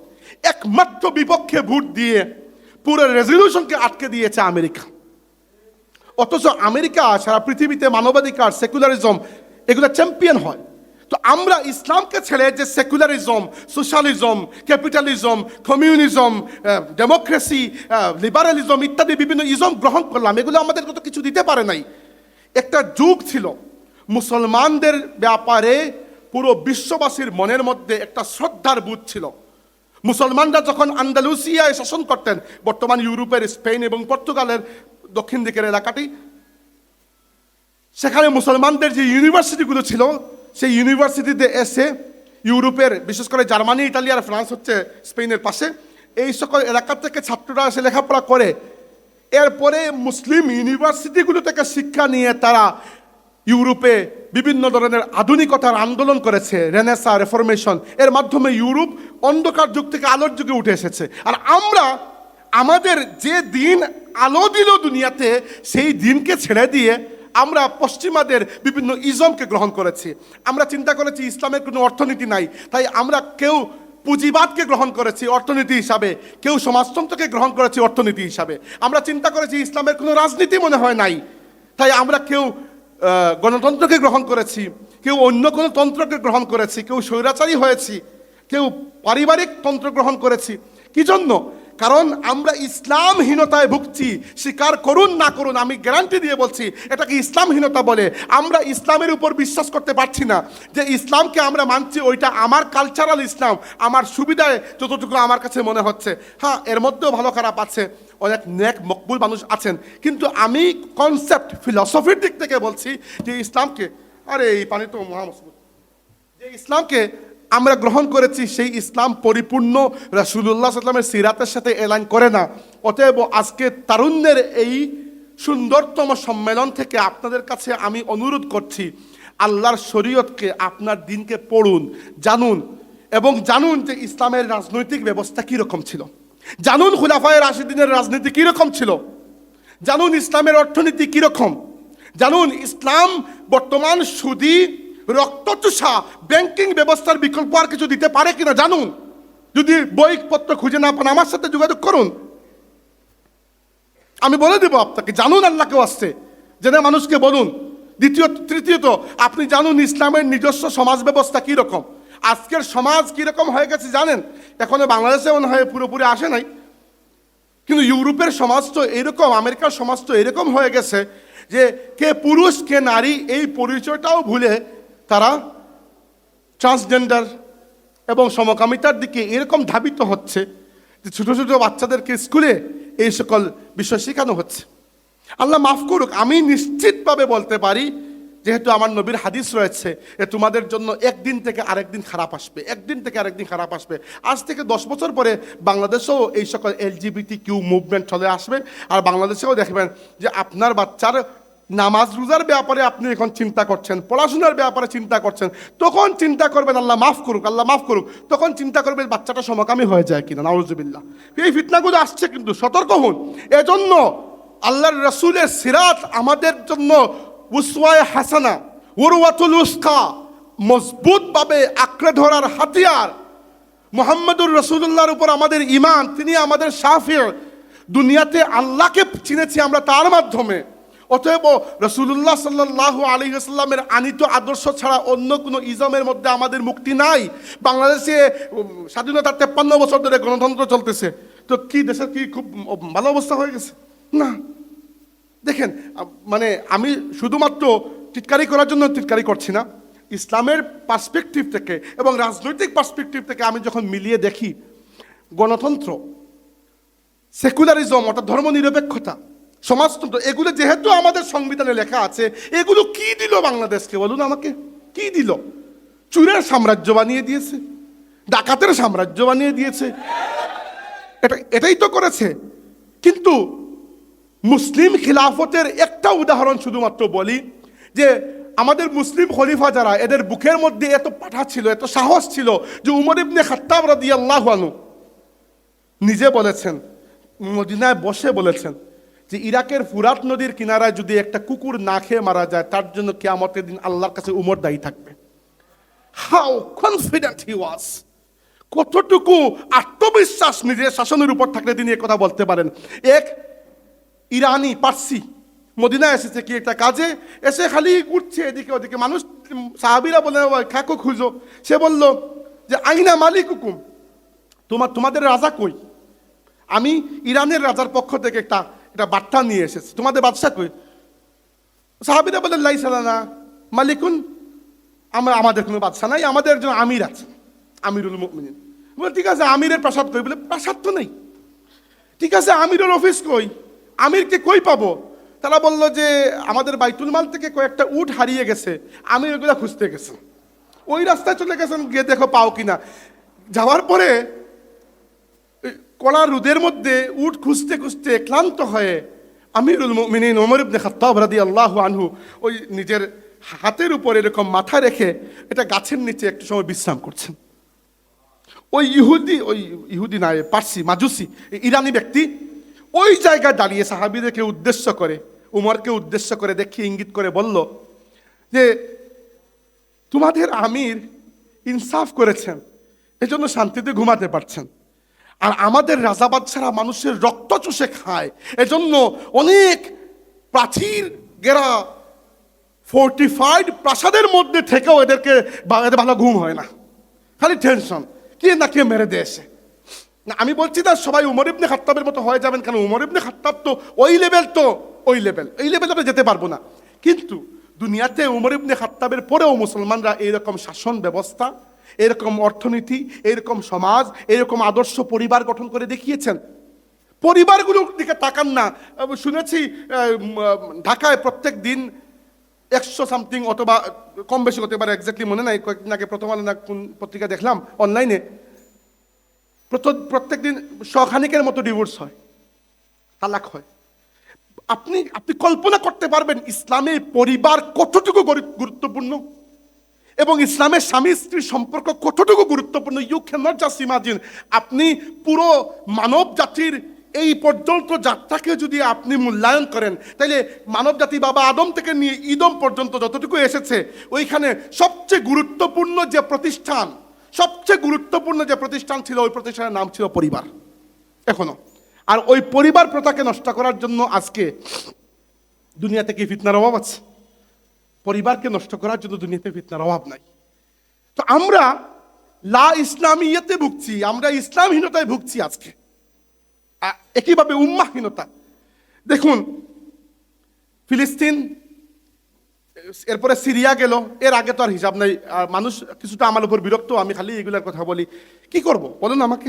অনেকেই বলেছে যে আপনি প্রত্যেক ওয়াজে প্রায় সময় দেখা যায় খালি ইরাক, সিরিয়া, লিবিয়া, ফিলিস্তিন।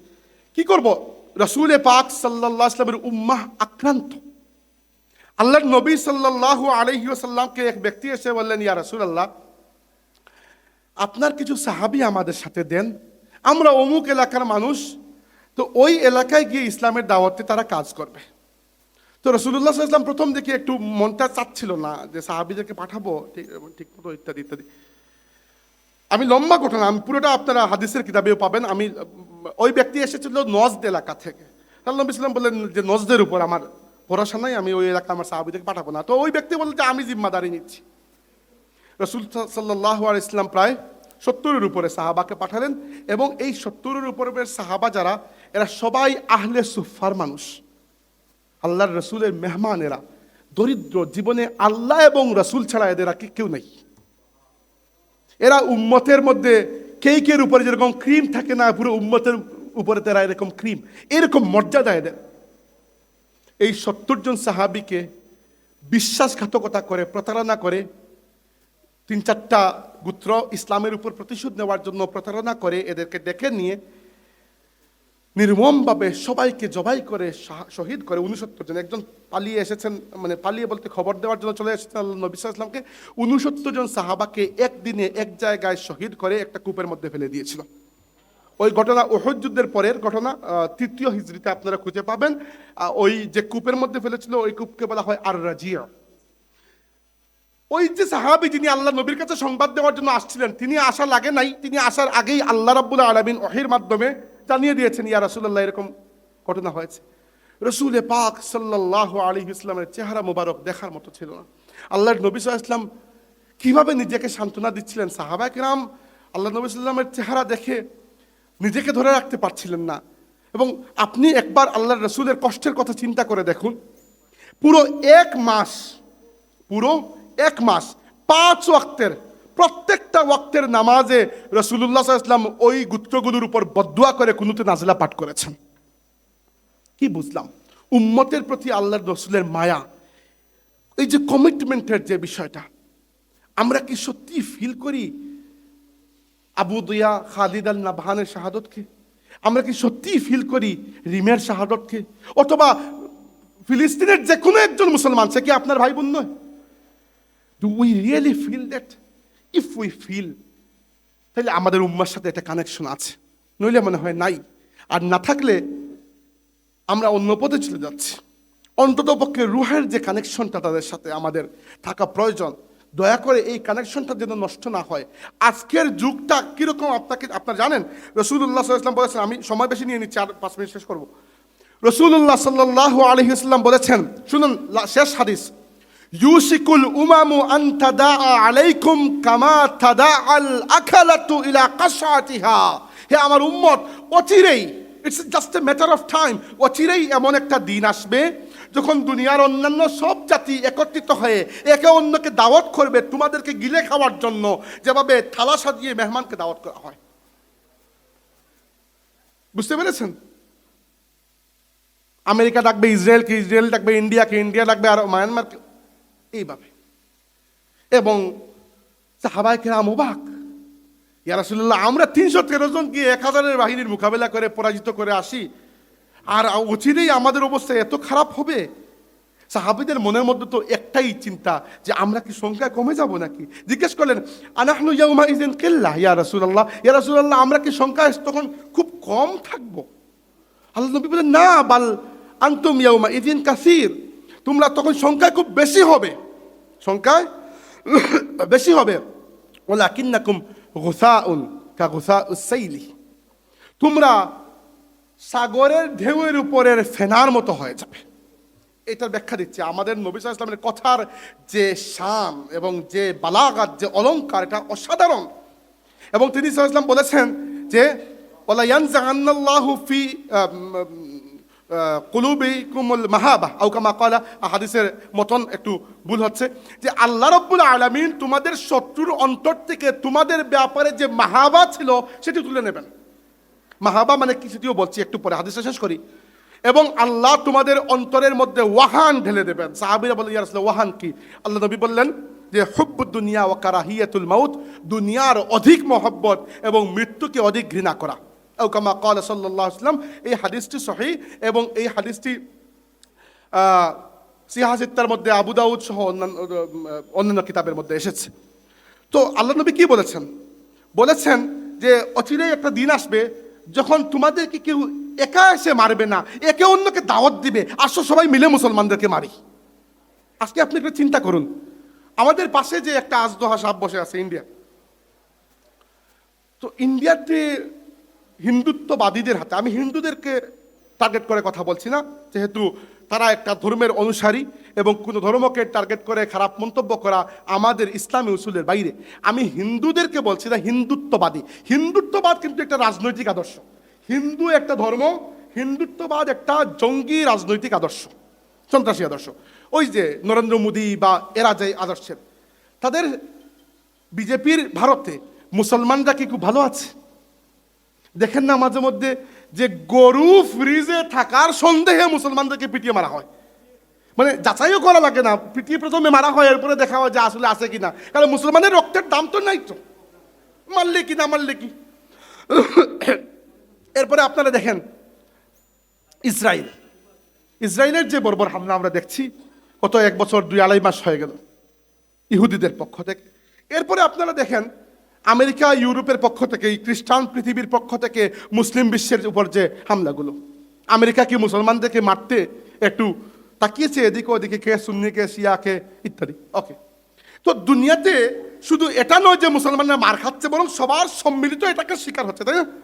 এবং সাহাবীরা বললেন, ইয়া রাসূলুল্লাহ, আমরা কি সংখ্যা তখন কম হব? না না, তোমরা বেশি হবে। ওয়ালাকিন্নাকুম গুসাউন কা গুসাইস সাইলি, তোমরা সাগরের ঢেউ হতে পারবে না, বরং ঢেউয়ের উপরে যে ফর্ম থাকে না, ওই ফর্ম হবে।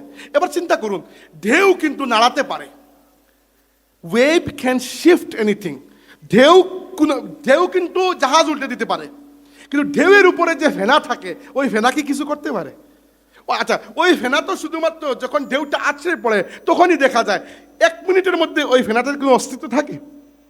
সাগরের পানিতে প্রচুর ফেনা, কারণ প্রচুর লবণাক্ত, তো এই জন্য প্রচুর ফেনা। কিন্তু আমাকে বলুন, ফেনার নিজস্ব কোনো শক্তি আছে? শক্তি কার আছে ঢেউয়ের?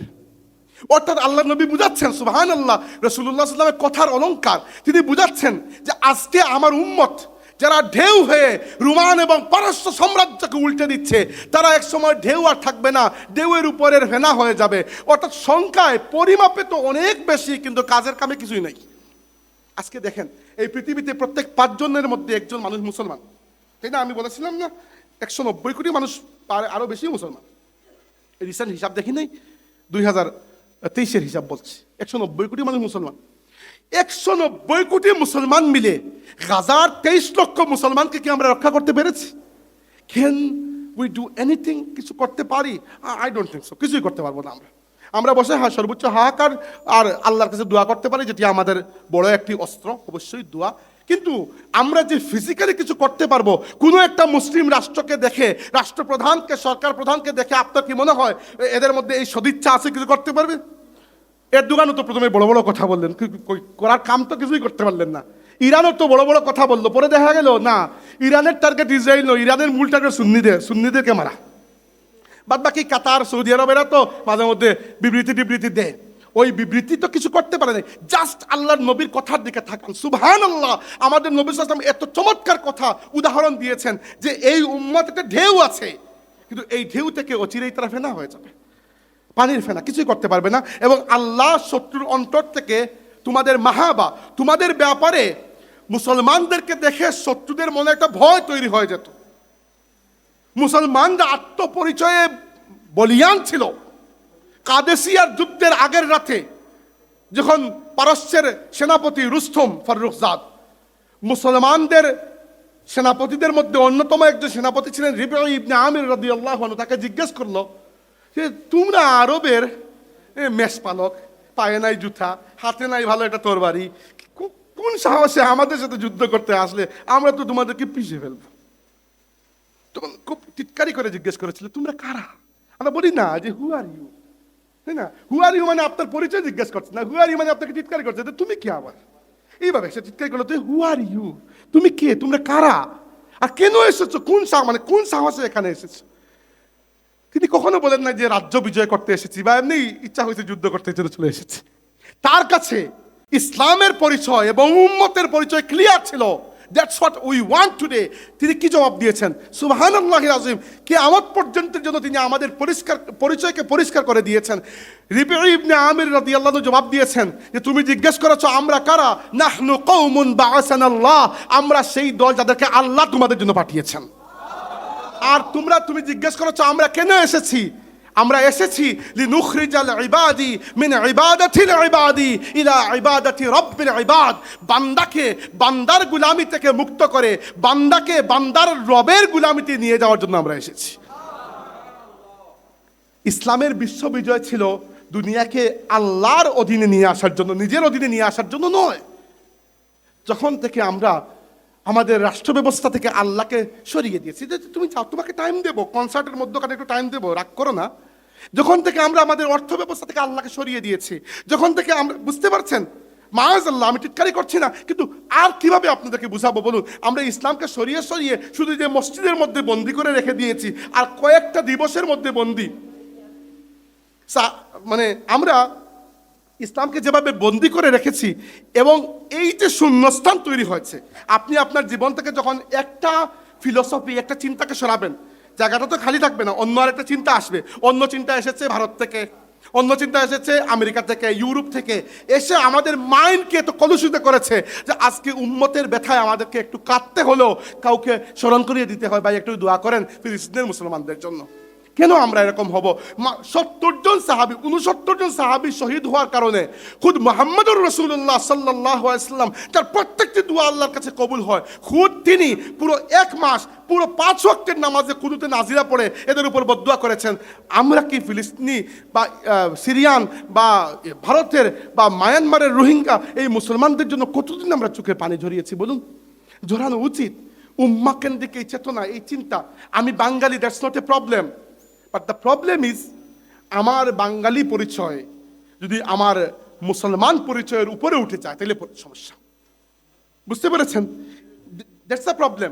তাই আমার আপনাদের কাছে আজকে দাবি হচ্ছে, এখন বক্তৃতা শেষ, বক্তৃতা ফিনিশ, দাবি হচ্ছে আপনাদের কাছে যে আত্মপরিচয়ে বলিয়ান হন আর আপনার দিন, আপনার রিলিজিয়নকে শিখুন একটু। এই উম্মতের একটা অংশ হন।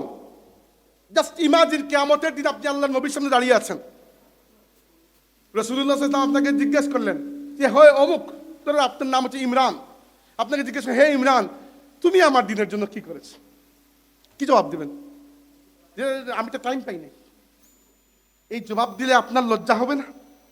যে নবী নাফসি নাফসি না বলে উম্মতি উম্মতি বলছেন, যে নবীর শাফাতের উপর ভরসা করে আপনার জান্নাত নির্ভর করে, আল্লাহর আযাব থেকে নাজাত পাওয়ার ব্যাপারে আপনি আশা করেন যে আমার গুনার কারণে আল্লাহর আযাব থেকে তো নাজাত পাওয়ার উপায় নাই, নবী যদি শাফাত করেন তাইলে না একটা ব্যবস্থা হবে। সেই নবী যদি জিজ্ঞাসা করেন তুমি আমার উম্মতের জন্য কি করেছো, কি জবাব দেবেন? মানে উম্মতের জন্য কি করেছো, দিনের জন্য কি করেছো বলতেই কি আপনাকে খালি ওয়াজ করতে হবে? নো। আমার একটা সূত্র শুনে রাখুন, দিনের উপর দৃঢ় হন এবং দুনিয়াবি ইলম এবং পজিশন হাসিল করার ক্ষেত্রে সর্বোচ্চ চেষ্টা করুন। Be firm on your religion and excel in the worldly matters. দুনিয়াবি কাজ আপনাকে করতে হবে নিজের একটা পজিশন হাসিল করার জন্য। পজিশন ছাড়া কেউ কথা শুনে না, সমস্যা হচ্ছে এইটা। বুঝতে পেরেছেন? মাঝে মধ্যে আমরা এমনও অতিথিদেরকে নিয়ে আসি বিভিন্ন জায়গায় যে এদের খালি নামই ব্যবহার করি, আসলে এরা কথা টথা বলার বিশেষ। গত কয়েকদিন আগেও এরকম একটা সিচুয়েশন হয়েছিল। কিন্তু কি ব্যবহার করি? কেন পজিশন ব্যবহার করা হয়। এই জন্য আমি আপনাদেরকে বলছি যে দুনিয়াবি পজিশন, দুনিয়াবি ইলম হাসিল করার ক্ষেত্রে সর্বোচ্চ চেষ্টা করুন, এক্সেল করুন এই ক্ষেত্রে। আমিও তো হাফিজে কোরআন, আমিও তো কারি, যে কোনো একটা জায়গায় এটা দায়িত্ব নিয়ে বসে গেলেই তো শান্তিতে টাকা পয়সা কামাইতে পারতাম, এত কাহিনী করার দরকার কি?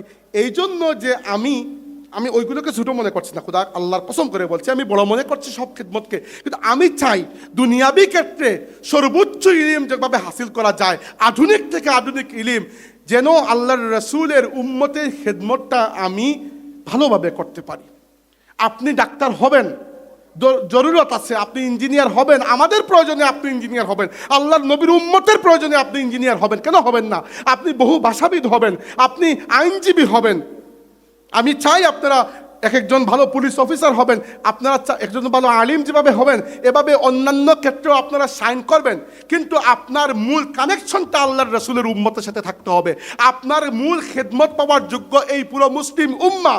আজকে দেখেন, আপনার কি মনে হয় মুসলমানদের মাথার তাজ, আমাদের গর্ব, হামাসের মুজাহিদদের জিহাদের জজবা কিংবা তাদের সাহসের মধ্যে কোনো কমতি আছে? কমতি কি? অস্ত্রের কমতি, এটাই তো সমস্যা, তাই না? আমরা সেটা তৈরি করতে পারি নাই। আমেরিকা থেকে অস্ত্র কিনে আমেরিকার বিরুদ্ধে কি যুদ্ধ করবে না, এটাই তো হয়ে গেছে এখন ফ্যাশন। এইভাবে হয় না আসলে। আমাদের প্রয়োজন প্রত্যেকটা প্রফেশনের মানুষ, আমাদের প্রয়োজন আইটি স্পেশালিস্ট, আমাদের প্রয়োজন প্রোগ্রামার, আমাদের প্রয়োজন তারা যারা কোডিং করতে পারে আল্লাহর নবীর উম্মতের সাথে। কিন্তু সবার আগে আপনার মুসলিম পরিচয়টাকে ঠিক করুন, এটা নিয়ে গর্ব করতে শিখুন। যে জায়গায় যাবেন আপনি মুসলমান হিসাবে, সেখানে নিজেকে পরিচয় দিবেন, গর্ববোধের সাথে পরিচয় দেবেন এবং মুসলিম কমিউনিটির সাথে সম্পৃক্ত হবেন। বিদেশে যান, আপনারা কল্পনা করতে পারবেন না ইউরোপের জমিনে, আমি তো আমেরিকায় কখনো যাই নাই, ইউরোপের জমিনে আমি বাকিদের কথা বলছি না, বাকিদেরও খেদমত আছে, হয়তো আমার চোখে পড়ে নেই, আমার দাদা হযরত ফুলতলি সাহেব রহমতুল্লাহি আলাইহির যে বিশাল একটা খিদমতের সিলসিলা, ইউরোপের জমিনে আমাদের ভাইয়েরা এই যে বৃহত্তর সিলেট এবং আশেপাশের অঞ্চলের ভাইয়েরা গিয়ে মসজিদ করেছেন, মক্তব করেছেন এবং দারুল কিরাত প্রতিষ্ঠা করেছেন ইউরোপের বিভিন্ন দেশে। আমি খালি ইউকের কথা বলছি না, ফ্রান্স, ইতালি, স্পেন, পর্তুগাল, বিভিন্ন দেশে। ইউকেতে তো আছেই। কি হয়, ওই যে ছোট ছোট সেকেন্ড জেনারেশনের বাচ্চারা যারা 2 দিন পরে আল্লাহ মাফ করুক এলজিবিটি হতে পারতো, যারা 2 দিন পরে ড্রাগ এডিক্ট হতে পারতো, এরা যে ওই যে মসজিদের সাথে মুসলিম কমিউনিটির সাথে সম্পৃক্ত, এই জন্য আর চক্ষু লজ্জার কারণে খারাপ পথে যেতে পারে না। তো ওইখানে যারা গেছে তারা কি ওই মসজিদ বানানোর জন্য গেছে? ভাই পেটের তালাশে গেছে, রিজিকের তালাশ। কিন্তু তারা মনে করেছে যে সপ্তাহে একটু সময় আল্লাহর নবীর উম্মতের জন্য দেওয়া দরকার, আল্লাহর নবীর দিনের জন্য দেওয়া দরকার। এই যে একটু চিন্তা ভাবনার ক্ষেত্রে তাদের আপগ্রেড হয়েছে যে একটু সময় দেওয়া দরকার, এই কারণে মসজিদ হয়েছে, মাদ্রাসা হয়েছে। আমাদের প্রত্যেকের যার যার প্রফেশন থেকে এই উম্মতকে কিছু দেওয়া দরকার। কতটুকু দেওয়া দরকার?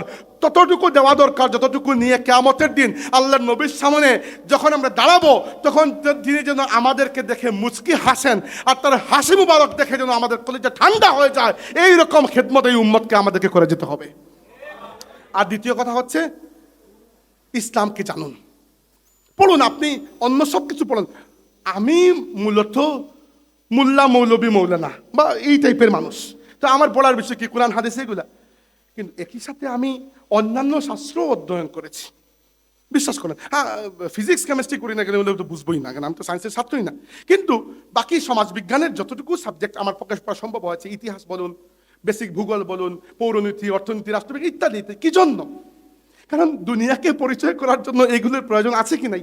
এই জন্য আপনারা রাষ্ট্রবিজ্ঞানের ছাত্র হওয়া সত্ত্বেও কেন সিরাত পড়বেন না, কেন আল্লাহর নবীর জীবনী জানবেন না? এটা কেমন কথা রে ভাই? আল্লাহকে ওয়াসে আপনাদেরকে আমি আবেদন করছি, ফতোয়া দেওয়ার জন্য পড়বেন না যে আজকে থেকে ফতোয়া শুরু করে দেবো। মাশাল্লাহ, বাংলা একটা বই কিনলাম আর এখানে দেখে দেখে খালি ফতোয়া মারতেছি। এইগুলা ফকিহদের কাজ, এইগুলা আলিম উলামার কাজ, যারা 40 বছরের অভিজ্ঞতা রয়েছে। আপনার কাজ হচ্ছে যে প্রথমে নিজের আকীদা সম্পর্কে জানা, আহলে সুন্নাত ওয়াল জামাতের আকীদা কি। 2 নম্বর বেসিক ইসলামী আহকাম, নামাজ, রোজা, এগুলো তো আপনি জানবেন ইনশাআল্লাহ। এরপর থেকে আপনার জানার আগ্রহ থাকা দরকার যে ইসলাম আমাদেরকে কি রাজনৈতিক ব্যবস্থা উপহার দিয়েছিল খোলাফায়ে রাশিদিনের সময়, ইসলাম আমাদেরকে কি অর্থনৈতিক বিকল্প উপহার দিচ্ছে, ইসলামী সমাজ কিরকম হওয়া উচিত, ইসলামী পরিবার কিরকম হওয়া উচিত। তাহলে কি হবে, দিনের ব্যাপারে আমি শুধু দাওয়াত দেওয়া লাগবে না, আপনারা প্রত্যেকজন যার যার জায়গায় where you stand, your presence will work as a দাওয়া টুল।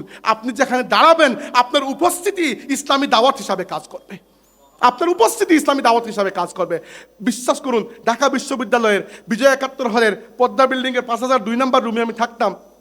আল্লাহ রাব্বুল আলামিন আমাকে এই সুযোগ দিয়েছেন যে বহুবার ঢাকা বিশ্ববিদ্যালয়ের অন্যান্য বিভাগের অনেক স্টুডেন্ট, যারা কেউ বাম দল করতো, কেউ ছাত্রলীগ করতো, কেউ ছাত্র দল করতো, কেউ আবার নাস্তিক ছিল, এদের সাথে কথা বলার, আরামসে কথা বলার সুযোগ হয়েছে আমার। তাদের কথা শোনারও সুযোগ হয়েছে, কাউন্টার করার সুযোগ হয়েছে।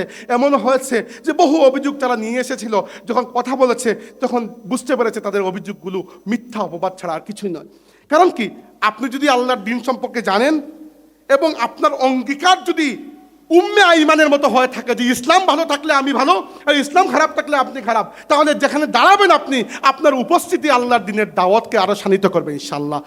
আমি ধন্যবাদ জানাই তারুণ্য পরিষদকে, আমি মুবারকবাদ জানাই আপনাদের এই সুন্দর উপস্থিতিকে। আল্লাহ রাব্বুল আলামিন যা বললাম তার উপর আমাদের সবাইকে আমল করার তৌফিক দিন। আকুলু মা তাসমাউন ওয়া আস্তাগফিরুল্লাহ লি ওয়া লাকুম।